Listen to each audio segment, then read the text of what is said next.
Abra sua Bíblia em Êxodo capítulo 20, no verso 14, e vamos ler juntos o que está escrito neste verso.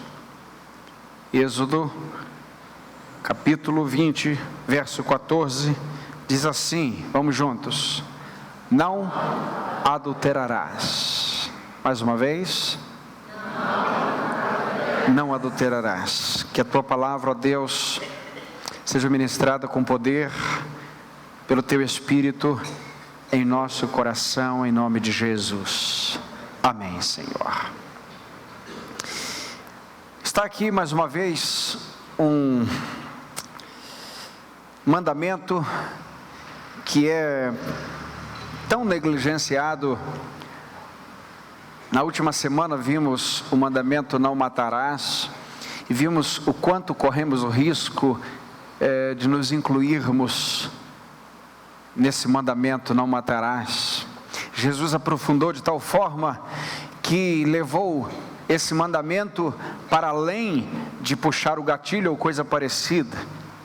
Quando nós olhamos este mandamento, não adulterarás, acontece a mesma coisa, porque ele está sempre relegado àquela ação de desonrar o casamento, de fazer aí alguma ação contra o matrimônio, algo extraconjugal, fisicamente, e isso é também o que diz, ou também sobre o que diz esse mandamento.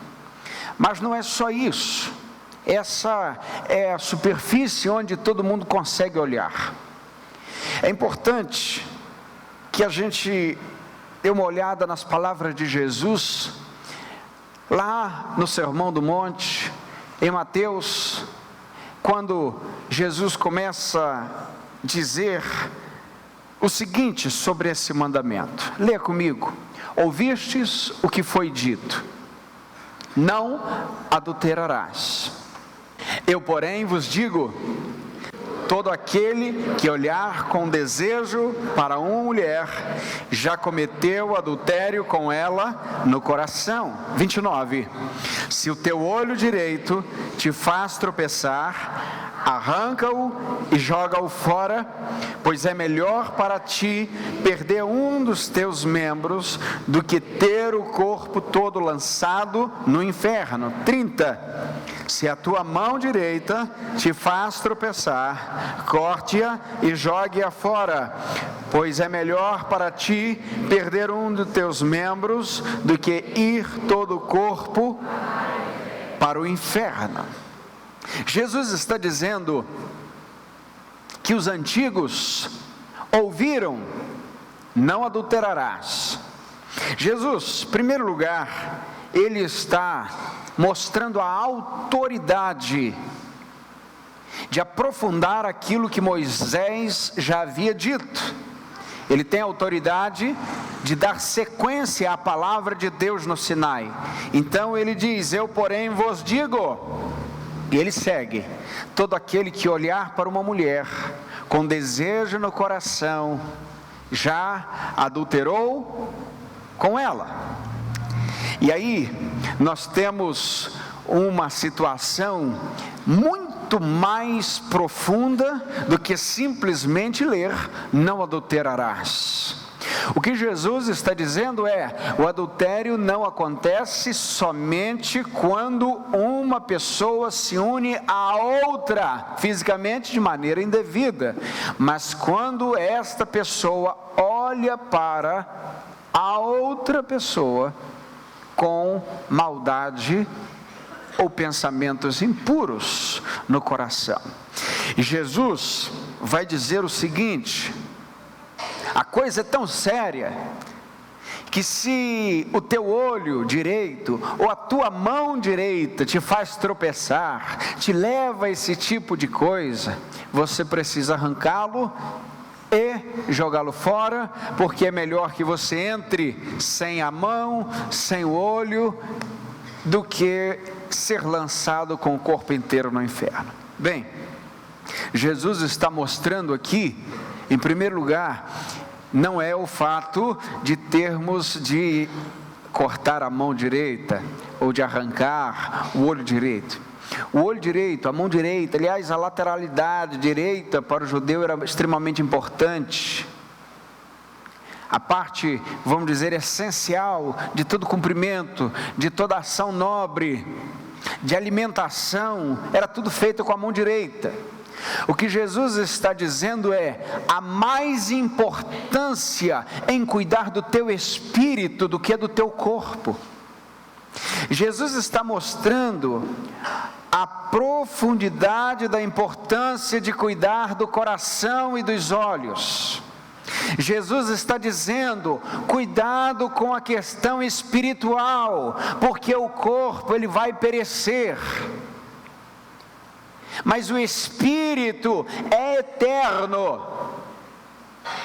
Por isso você precisa estar atento às questões eternas. Jesus está mostrando isso aqui. Bem, diante disso, nós precisamos identificar quais são as razões que levam a esta ação, a ação do adultério, seja o adultério físico, seja o adultério visual, vamos colocar aí uma nova categoria, o adultério virtual. Por que esse adultério, ou por que esse tipo de ação acontece? Em primeiro lugar, a pecaminosidade do ser humano. A Bíblia nos mostra, meus irmãos, que não há nenhum homem que não esteja na condição de pecador. A Bíblia diz que todos pecaram. Deus faz Adão, Eva no Éden e os faz perfeitos, sem pecado.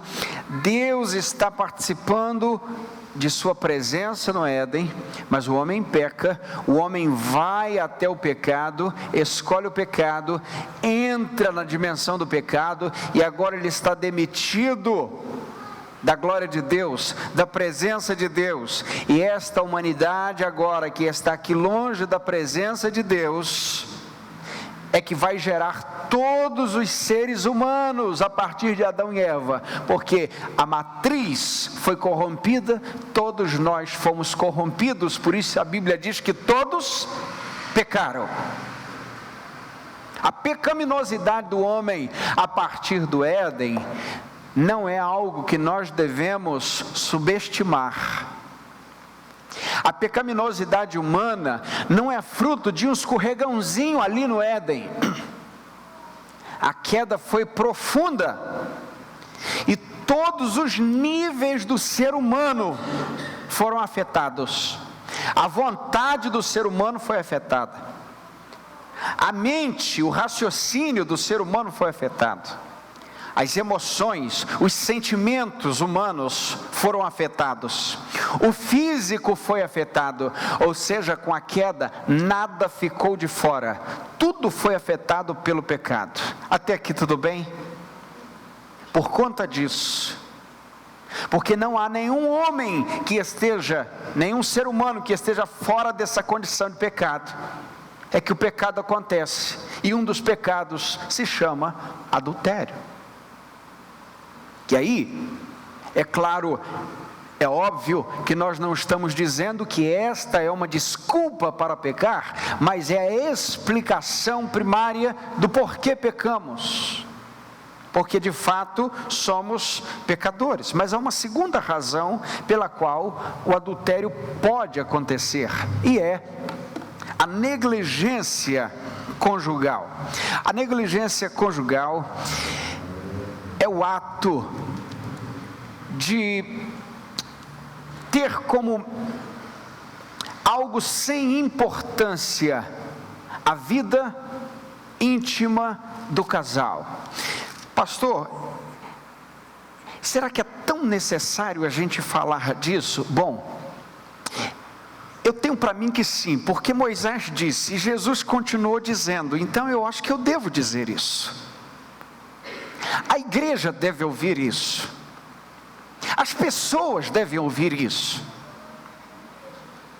o mundo deve ouvir isso, Porque a nossa informação, enquanto evangelho, a nossa mensagem, não tem a ver com a autoajuda, não tem a ver com chocolate, não tem a ver com a celebração de entretenimento gerada pelo mundo, mas tem a ver com o aviso de que o mundo está em trevas, o homem está afundado no pecado, mas Cristo é a solução, isso é evangelho. E quando nós falamos de evangelho, nós falamos de todos os níveis do ser humano, assim como a queda afeta o ser humano em todos os seus níveis, o evangelho agora vem restaurando o homem em todos os níveis. E aqui nós temos uma segunda razão para o adultério, seja ele físico, seja ele visual. A negligência conjugal pode levar a outra parte a incorrer nesse erro. Por exemplo, na primeira carta de Paulo aos Coríntios, no capítulo 7, no verso 2 até o verso 5, diz assim, lê comigo: por causa da imoralidade, cada homem tem a sua mulher, e cada mulher seu marido. O marido cumpra a sua responsabilidade conjugal para com a sua mulher, e do mesmo modo a mulher para com o seu marido. A mulher não tem autoridade sobre o próprio corpo, mas sim o marido. Por que vocês pararam de ler? É estranho ler isso? Vamos ler, está na Bíblia, tá, gente? Deixa eu dizer onde está, 1 Coríntios capítulo 7, dos versos 2 a 5, tudo bem? Não tirei de uma cartilha, não tirei de um livro qualquer, não, está na Bíblia, então eu preciso pregar, tá certo? Por favor, leia comigo: a mulher não tem autoridade sobre o próprio corpo, mas sim o marido. Também, da mesma forma, o marido não tem autoridade sobre o próprio corpo, mas sim a mulher. Não vos negueis um ao outro, a não ser de comum acordo, por algum tempo, a fim de vos consagrardes à oração. Depois, uni-vos de novo, para que Satanás não vos tente por causa da vossa falta de controle. Veja que isso está na Bíblia. O que o apóstolo Paulo está dizendo é: minha irmã, você pertence ao marido, marido, você pertence à esposa. É isso que diz o texto. E essa negligência, essa porta que se abre, essa legitimidade que se dá ao pecado, de que quando um cônjuge se nega ao outro, faz com que aconteça, muito possivelmente, um ato de adultério. Isso não justifica, mas isso explica também. Paulo vai dizer: vocês não devem se negar um ao outro, a não ser que vocês entrem num tempo de oração. Mas não ore muito tempo. Olha que interessante. Ore só por um tempo, depois vocês dão uma pausa na oração. Para quê? Para não ficar vulnerável. Por quê? Porque o homem é da mulher e a mulher é do homem, para fugir da imoralidade do mundo. E nós estamos numa das gerações mais imorais que a história da humanidade já viu. É ou não é? Por isso nós devemos cuidar do outro. A Bíblia diz que nós não podemos dar lugar a Satanás, que nós devemos fugir da aparência do mal. E aqui, meus irmãos, minhas irmãs, nós precisamos ter muito cuidado. Na igreja medieval, a relação íntima era tratada como um demérito. Foi nessa época que os padres foram proibidos de casar-se, porque o não casamento era mais louvado do que o casamento, digamos assim. Foi na época da reforma e pós-reforma, sobretudo na época dos puritanos. Leia sobre os puritanos, isso vai lhe ajudar muito. Que a união matrimonial voltou ao seu lugar de honra, voltou ao seu lugar que Deus criara, a tal ponto, veja, há um relato, inclusive, há um livro que eu indico a você que leia, chamado Santos no Mundo, fala sobre os puritanos, e há um capítulo que fala exatamente sobre isso, e ele abre o capítulo, o autor abre o capítulo dizendo que há um relato de uma igreja puritana, onde uma irmã foi queixar-se com o líder da igreja e com a igreja, porque o seu marido não estava cumprindo as suas obrigações conjugais, e a igreja o colocou em disciplina severa. Eu fico pensando, como é que seria esse negócio hoje? Que tipo de disciplina nós teríamos que implementar? Isso era tão sagrado, que a igreja via como um pecado gravíssimo, como uma negligência seríssima. Uma das razões do adultério é a famigerada dor de cabeça constante que nunca passa, o mal-estar, a tontura, alguns falam tonteira, enfim, seja o que for.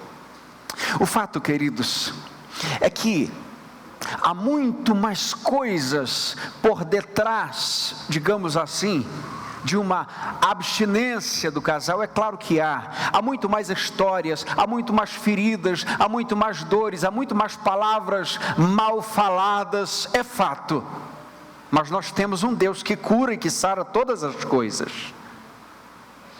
Nós temos um Deus que nos capacita a caminhar juntos enquanto casais. E eu sei que tem solteiros ouvindo aqui. Solteiros, digam amém.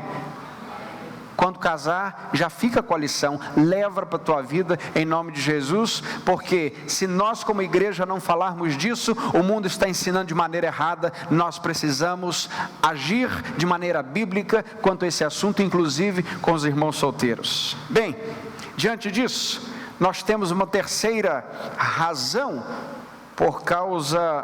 pela qual o adultério pode acontecer. A primeira, recapitule comigo: a pecaminosidade humana, a condição humana.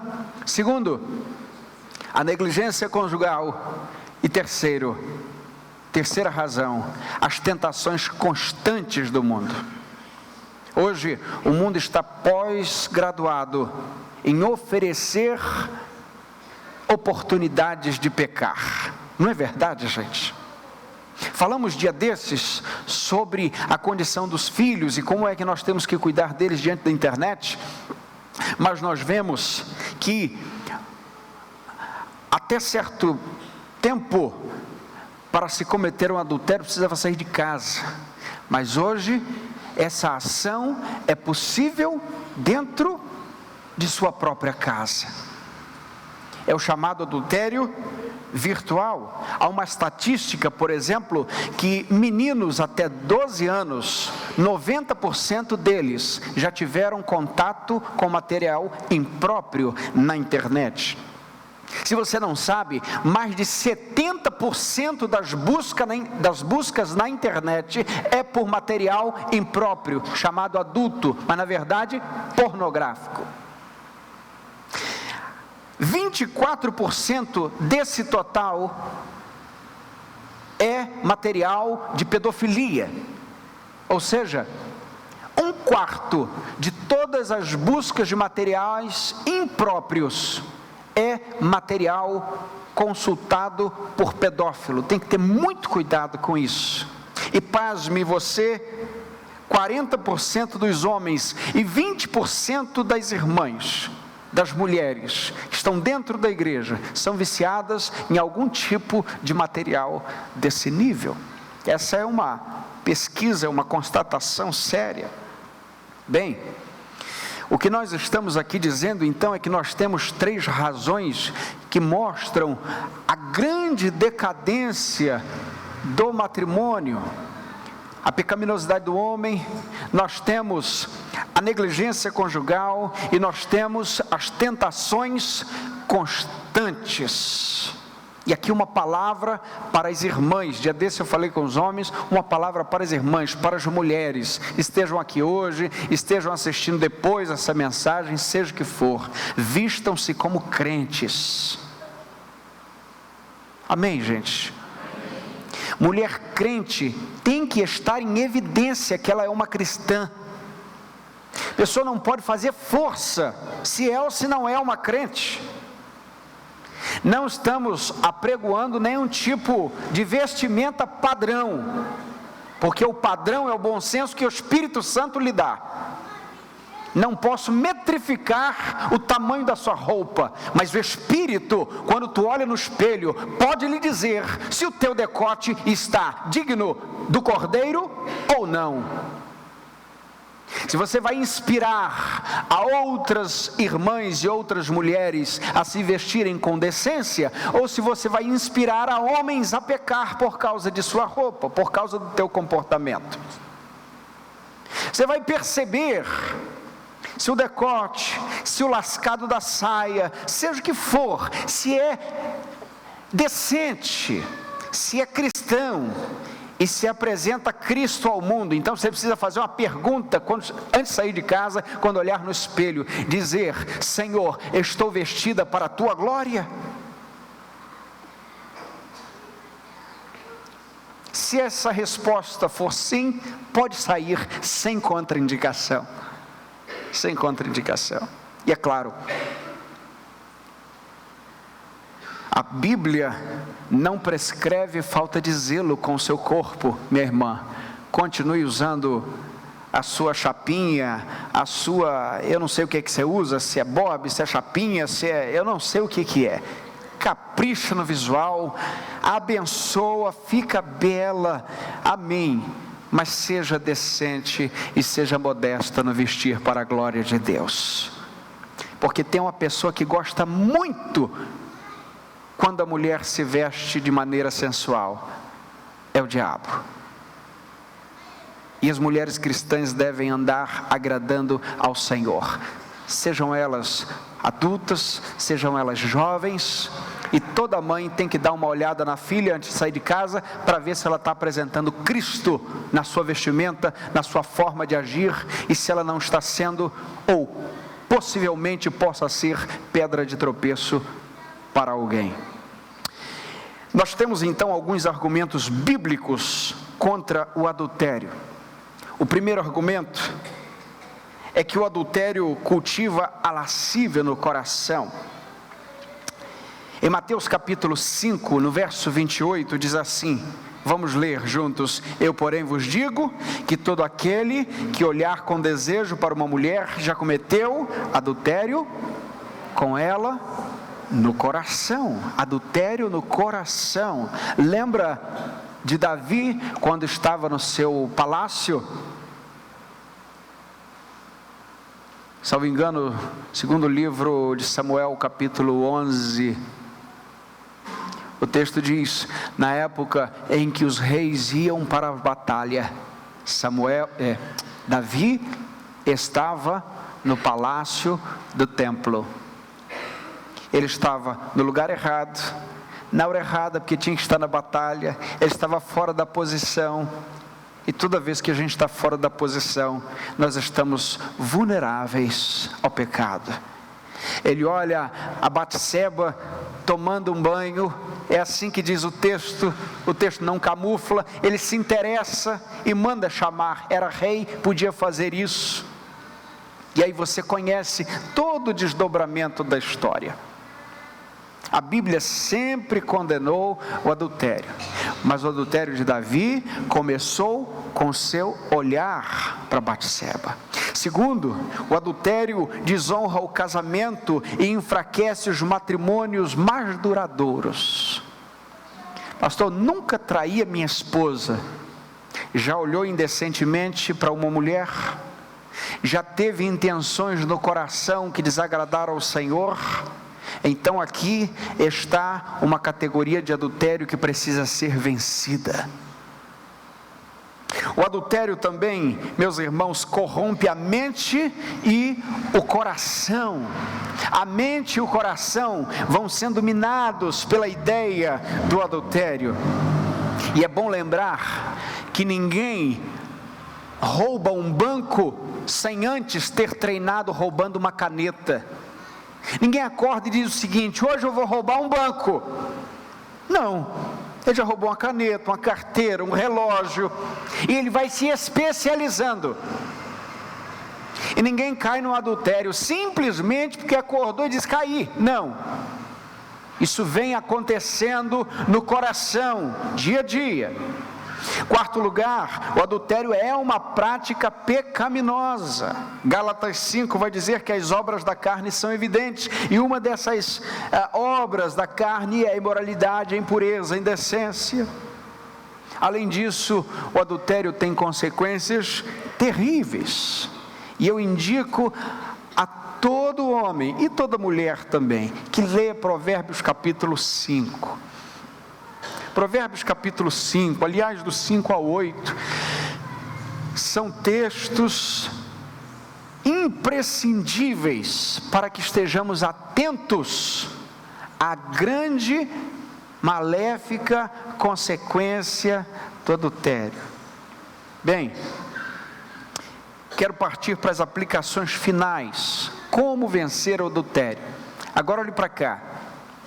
Lembre-se que adultério não é só deitar com alguém que não é sua esposa nem seu esposo. Adultério também está no coração e na mente. Vamos repetir isso: adultério também está no coração e na mente. Por isso essas aplicações também têm a ver com todo mundo. Como vencer o adultério? Não pense em ninguém, pense em você agora. Amém, gente? Se você está vivo, pense em você, é contigo, é conosco. Primeiro lugar, lembre-se que ser tentado não é pecado, mas dar lugar à tentação é pecado. O que diz Tiago capítulo 1, versos 14 e 15, leamos juntos: mas cada um é tentado quando atraído e seduzido por seu próprio desejo. 15, então o desejo, tendo concebido, dá à luz o pecado, e o pecado, após consumar, gera morte. Veja, que primeiro vem a tentação, primeiro vem a sugestão do inimigo, e depois vem a execução do pecado. Enquanto você estiver sendo tentado, você ainda não pecou. Enquanto houver uma luta intensa no teu coração, é a luta de todo crente. E tem crente que luta contra o adultério, tem crente que luta contra a língua grande, tem crente que luta contra a mentira. O importante é que a luta não pare até a gente morrer. Porque todo crente está numa batalha muito ferrenha contra o velho homem, contra o pecado, contra o mundo, contra o inimigo. Segundo lugar, reconheça que adultério é pecado e promove comportamento pecaminoso. Depois que Davi pecou contra Deus, Deus enviou um profeta chamado Natã, e Natã resistiu a Davi severamente, dizendo: você pecou contra Deus. E às vezes nós temos, como seres humanos, a necessidade de ter alguém que confronte a gente. Por isso é importante o que nós vamos falar daqui a pouquinho, sobre alguém junto conosco na caminhada. Quando Natã vai a Davi, confronta Davi, então Davi diz, segundo o livro de Samuel, capítulo 12, verso 13, leia comigo: pequei contra o Senhor. Natã respondeu a Davi: também o Senhor perdoou o teu pecado, por isso não morrerás. Meus irmãos, Deus é um Deus perdoador e que restaura relacionamentos. Deus é um Deus que restaura corações quebrados. Deus é um Deus que restaura tudo aquilo que o homem não sabe consertar, e nós vemos isso aqui em Davi. Terceiro, confesse que o adultério é pecado. Pare de dizer: eu estou com um problema. Porque nem todo problema é um pecado, mas todo pecado é um problema. Então chame o pecado de pecado e o problema de problema. Tá certo? Confesse que o adultério é pecado, que desagrada a Deus, que é obra da carne.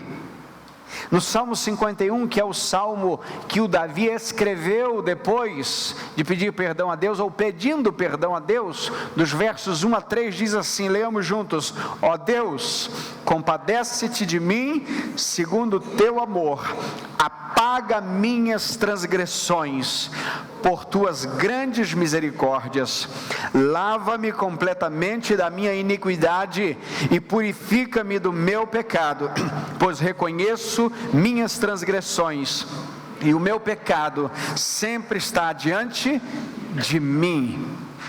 Ele pede perdão a Deus porque sabe que pecou contra Deus. Ele não tenta camuflar, não tenta dar razões, mas ele diz: eu pequei. Quarto lugar, separe-se das fontes de tentação. Vamos juntos, separe-se das fontes de tentação. Veja o que diz no texto de Mateus 25, 29 e 30, mais uma vez: se o teu olho direito, arranca-o,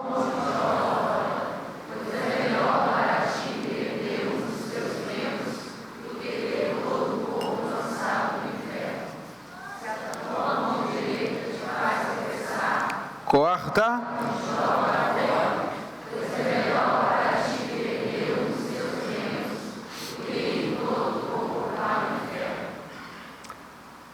separe-se das fontes de tentação. Romanos 13, 14 vai dizer: revesti-vos do Senhor Jesus e não fiqueis pensando como atender os desejos da carne. Tem um texto pequeno chamado Autobiografia em 5 parágrafos, e eu gosto dele, que diz assim: estava andando por uma rua, e eu não vi, mas havia um buraco. Caí no buraco. O buraco é fundo. Como é que eu vou sair daqui? Segundo parágrafo: eu estou caminhando por uma rua, e eu esqueci do buraco. Caí no buraco de novo. Como farei? Terceiro parágrafo: eu estou caminhando por uma rua, lembrei-me do buraco e achei que tinha habilidade suficiente para contorná-lo, mas acabei escorregando e caí. Quarto parágrafo: eu estou passando por uma rua e eu atravessei a rua. Quinto parágrafo: eu passei por outra rua. Vamos repetir? O quinto: eu passei. Sabe qual o problema? Que muita gente não consegue parar de pecar, seja esse, seja qualquer pecado, é porque não está disposto a passar por outra rua. Não está disposto a pegar outra condução, a passar por outra rua, a trocar o emprego, a trocar de residência. Meu irmão, tudo vale a pena se é fugir do pecado que está em questão, se é honrar a Deus que está em questão. Hebreus capítulo 12, verso 4 vai dizer: vocês não lutaram contra o pecado a ponto de derramar sangue. O que o autor está dizendo é: vocês estão numa batalha. Por isso, aprendam a passar por outra rua, poderíamos dizer assim. E não dá para medir qual é o tempo que alguém vai cair no pecado se brinca com o pecado. Não é verdade? E você pode dizer: eu vou até aqui, porque até aqui eu me domino. Não, eu dou mais um passo porque isso está me fazendo um bem danado. E o Adão gosta de uma massagem no ego, gosta de um cafuné. O velho homem, quando você recebe um elogio, uma olhadela, quando a irmã ouve: nossa, que perfume, o Adão dá aquele sorriso lá dentro. O homem se sente mais homem, mas homem e mulher de Deus é aquele e aquela que o maior desejo é honrar o seu Senhor. Não tem nenhum elogio nesse mundo que seja melhor do que aquele vindo do Senhor, servo bom e fiel. A carne está cortando, está queimando, o velho homem está sangrando e Jesus está sendo louvado. É desse jeito. A luta é intensa, Deus é maior. É por isso que nos foi dado o Espírito Santo. Quinto lugar, encontre o caminho da mentoria e da prestação de contas. Procure alguém para abrir o coração, mas alguém de fé, de confiança, de caráter. Não procura repórter. Repórter é o que espalha para os quatro ventos o que está acontecendo. Ande com pessoas do Senhor, pessoas de Deus. Tiago 5,16 vai dizer: confessai vossos pecados uns aos outros e orai uns pelos outros para serdes curados. Sabe qual é o problema, meus irmãos? O problema é que as pessoas amam ouvir o pecado do outro, primeiro para se sentir melhor do que o outro, segundo, para contar sempre para o seu melhor amigo, porque tem um grande problema nesses melhores amigos, eles sempre têm melhores amigos, é ou não é? Procure de lanterna acesa, alguém de caráter, em que você possa confiar o coração e dizer: isso morre comigo e eu estou em oração com você até o fim, e vamos procurar uma ajuda e nós vamos chegar até o fim com isso. Sejamos, meus irmãos, pessoas confiáveis, pessoas em que o Senhor está usando para o fortalecimento e para a transformação de outras pessoas que estejam caídas no caminho. Amém, meus irmãos? Nós não podemos fazer fofoca com a tragédia alheia. Isso é tão sério. Sexto e último lugar, ore regularmente pedindo ajuda ao Senhor. Quando a tentação vier: Senhor Jesus, defenda-me nesta hora. Espírito Santo, vai comigo nesta hora. Compreende, meu irmão? Isso serve para qualquer pecado, serve para qualquer instância. Orai sem cessar é uma das maneiras de vencermos o pecado. Eu quero encerrar essa palavra que é tão óbvia, mas que é tão necessária, dizendo o seguinte: o adultério é gravíssimo, e nós precisamos reputá-lo como grave, e nós não podemos negociar que é um pecado grave. Mas o pior de todos os adultérios é aqueles que tentam imputar diante ou sobre a noiva do Cordeiro, tentando adulterar a noiva de Cristo, que se chama igreja. Toda vez que nós pecamos contra Deus, nós flertamos com o mal. Neste sentido, todo pecado é um pecado da noiva contra o noivo, da igreja contra Cristo. Por isso, a melhor maneira de não pecarmos não é nos certificar se o pastor está olhando, se a esposa está olhando, se o irmão está olhando, se tem alguém observando. A melhor maneira é lembrar que digno é o Cordeiro, é o noivo da noiva. Apocalipse capítulo 19, verso 7, diz o seguinte: alegremo-nos, exultemo-nos e demos glória a Ele, porque chegou o momento das bodas do Cordeiro e a sua noiva já se preparou. Vamos falar a última parte. A sua noiva já se preparou. A noiva está preparada, a igreja está preparada, a igreja está santa, imaculada para se encontrar com o noivo. Há tantos, meus irmãos, agindo com a noiva de Cristo como se fosse uma da vida. A igreja de Cristo foi comprada pelo sangue de Cristo, e por isso nós precisamos pedir ao Senhor para agir como igreja, de maneira que o noivo se agrade de nós, porque um dia, ou uma noite, não sabemos, o noivo vai voltar, e a noiva vai estar preparada, santa, separada, imaculada. Não fazem parte da noiva aqueles que não pecam, mas aqueles que odeiam pecar. Não faz parte da noiva aquele que é impecável, que é perfeito, que é santo, legalista. Não. Mas faz parte da noiva aquele que tem medo terrível de ofender a santidade do seu Senhor.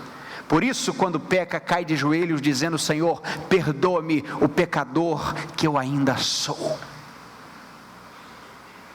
Que o Senhor nos ensine, meus irmãos, minhas irmãs, a fugir do pecado, não simplesmente porque lemos um mandamento, mas porque ele está gravado em nosso coração para sempre. Porque as mãos do noivo estão com as suas digitais sobre nós, que somos a noiva de Cristo Jesus.